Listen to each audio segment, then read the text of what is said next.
அண்மை செய்தியை பார்த்து வருகிறோம். சென்னையை ஏழை நடுத்தர மக்கள் வாழ தகுதியற்ற மாநகரமாக மாற்றுவதுதான் திமுகவின் திட்டமா என பாமக தலைவர் அன்புமணி ராமதாஸ் காட்டமான வினா எழுப்பியிருக்கிறார். அது குறித்தான அண்மை செய்தியை நாம் தற்பொழுது பார்த்து வருகிறோம். இது குறித்த விரிவான விவரங்களோடு இணைகிறார் எம்முடைய செய்தியாளர் ராஜேஷ்.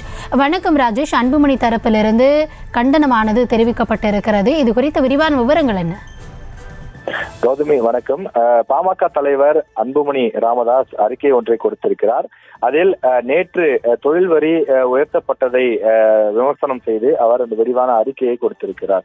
தொழில் வரி 35%, உரிமை கட்டணம் 100% வரை உயர்வு, சென்னையை ஏழை நடுத்தர மற்றும் மக்கள் வாழ தகுதியற்ற மாநகரமாக மாற்றுவதுதான் திமுகவின் திட்டமா என அவர் கேள்வி எழுப்பியிருக்கிறார்.